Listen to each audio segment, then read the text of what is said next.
Bienvenue en classe.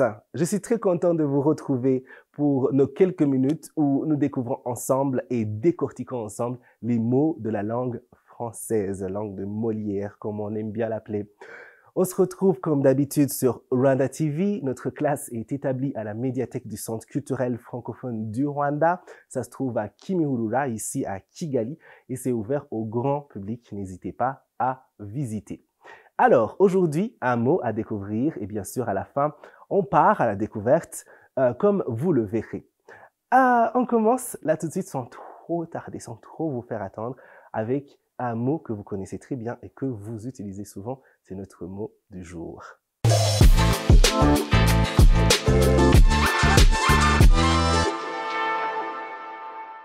Notre mot du jour, c'est chapeau. Chapeau, ça s'écrit C-H-A-P-E-A-U. Et c'est un nom au masculin, donc on dit un chapeau ou le chapeau. Au pluriel, les chapeaux ou des chapeaux, ça s'écrit avec un X à la fin. Et le dictionnaire Le Robert nous propose quelques définitions que nous allons regarder ensemble. Première définition. Coiffure de forme souvent rigide. Exemple concret, chapeau porté par l'homme, comme le canotier, le feutre, le haut de forme ou encore le melon. Oui, donc le chapeau, tel qu'on le connaît, cette coiffure assez forte qu'on porte, qui peut être même une casquette, comme on aime bien les appeler maintenant. Oui, et une deuxième définition pour chapeau. En flore, on va parler de chapeau lorsqu'on désigne la partie supérieure d'un champignon. Oui, cette partie qui a une forme de parapluie, on va appeler ça le chapeau du champignon. Une autre définition de chapeau. En mécanique, c'est la partie supérieure ou latérale qui protège. Donc, on va parler, par exemple, des chapeaux de roue, qui protègent donc les roues. Oui. Et une autre définition, je vous ai dit que c'est un mot intéressant. En littérature, le chapeau, c'est le texte court qui surmonte et présente un article de journal juste après le titre. Donc, le petit texte là qui va un peu nous mettre dans le bain de ce qui va suivre, on appelle ça le chapeau d'un article. Je vous ai dit, très intéressant comme mot. Le chapeau, ce n'est pas juste ce qu'on porte. Oui, et une dernière définition. En ressources humaines, le chapeau, c'est la retraite chapeau, donc la pension supplémentaire versée à certains cadres dirigeants.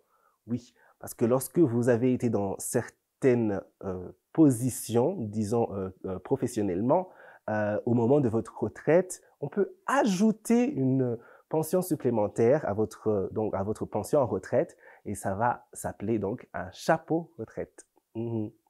Voilà pour notre mot du jour et ses définitions. Mais nous avons encore les synonymes à découvrir. Voici quelques-uns que je vous ai mis sur le côté et que nous allons voir ensemble. Béret, bicorne, melon, sombrero, stetson, toque, tricorne, capote ou encore cabriolet. Voilà pour les synonymes du mot du jour chapeau. On finit avec son origine, son étymologie. Du moyen français chapeau, de l'ancien français chapelle, du latin capellus, dérivé de capa et qui signifiait tout simplement capuchon. Voilà.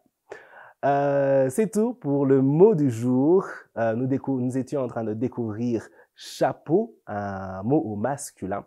Et là, on va passer à la découverte du jour.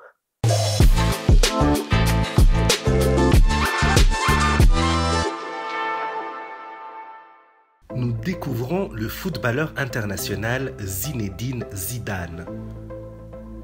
Zinedine Zidane est né le 23 juin 1972 à Marseille. C'est un footballeur international français évoluant au poste de milieu offensif, comme meneur de jeu, devenu entraîneur.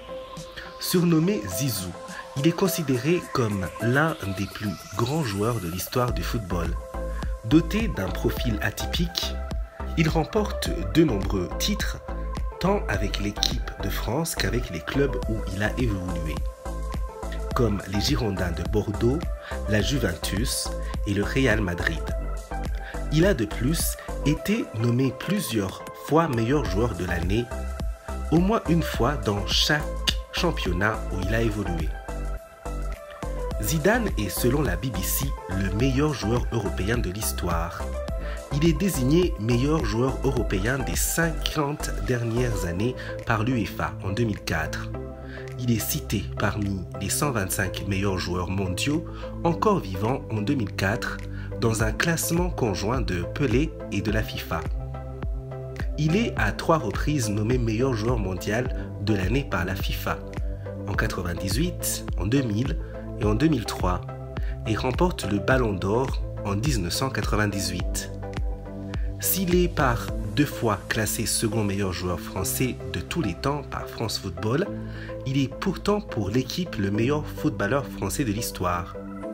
En 2011, il est élu meilleur joueur de la Ligue des Champions des 20 dernières années par l'UEFA. Membre de l'équipe UEFA du XXe siècle, du 11 des légendes de l'Euro, meilleure équipe de l'histoire du championnat d'Europe, de la FIFA World Cup Dream Team, meilleure équipe de l'histoire de la Coupe du Monde, et de la Dream Team World Soccer, meilleure équipe de l'histoire. Zinedine Zidane a en outre été élu meilleur joueur de la décennie 2000 par Marca, Sports Illustrated et Fox Sports, sans oublier ESPN et Don Ballon. Sélectionné à 108 reprises et 25 fois capitaine de l'équipe de France, Zinedine Zidane s'illustre principalement au niveau international lors de la victoire à la Coupe du Monde en 1998, où il marque 2 buts de la tête lors de la finale gagnée 3-0 contre le Brésil. Lors du championnat d'Europe 2000, également remporté par la France, il est désigné meilleur joueur de la compétition. Célèbre numéro 10 des Bleus, surnommé El Magnifico, il met un terme à sa carrière à la suite de la Coupe du Monde de 2006, au cours de laquelle il se distingue et obtient le titre de meilleur joueur du mondial.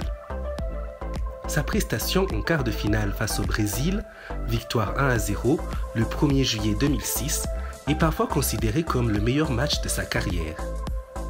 Le 9 juillet 2006, il joue son dernier match à l'occasion de la finale de la Coupe du Monde, opposant l'Italie à la France, score 1-1, défaite au tir au but. Il s'y illustre de manière ambivalente en inscrivant son 31e but sous le maillot français par un panenka réussi, mais aussi par son expulsion sur carton rouge pour coup de tête au thorax de Marco Materazzi. Après sa retraite de joueur, Zidane passe avec succès ses diplômes d'entraîneur, puis devient l'adjoint de Carlo Ancelotti au Real en 2013-2014. L'année suivante, il prend en main l'équipe réserve du Castilla avant d'être nommé en janvier 2016 entraîneur en chef de l'équipe première après le limogeage de Rafael Benitez. Lors de ses 2 premières saisons, il remporte 2 fois la Ligue des Champions, un championnat, une Supercoupe d'Espagne, 2 Supercoupes d'Europe et 2 mondiales des clubs. Durant cette période, il bat plusieurs records d'invincibilité et est élu meilleur entraîneur mondial de l'année. Il devient ainsi le premier homme de l'histoire du football à remporter le prix du meilleur joueur et de meilleur entraîneur du monde. En 2018, Zidane mène le Real vers une nouvelle victoire en Ligue des Champions, devenant le premier entraîneur à la remporter 3 fois consécutivement. Quelques jours après la victoire, il quitte son poste salué par l'ensemble des observateurs et de la profession. En mars 2019, il est rappelé au poste d'entraîneur par le président Florentino Pérez après le limogeage de Santiago Solari et remporte une 2e Liga à la tête de son équipe au terme de la saison 2019-2020. À l'issue de la saison 2020-2021, le 27 mai, il quitte son poste d'entraîneur du Real.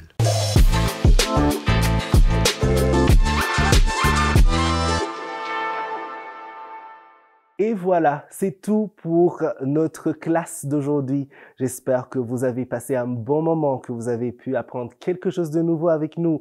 On se retrouve bientôt sur Rwanda TV et la médiathèque du Centre culturel francophone du Rwanda est ouverte au grand public et vous pouvez aussi voir plus de détails sur ce centre en allant sur les réseaux sociaux. Merci beaucoup, à très bientôt. Restons curieux et cultivés. Allez, ciao!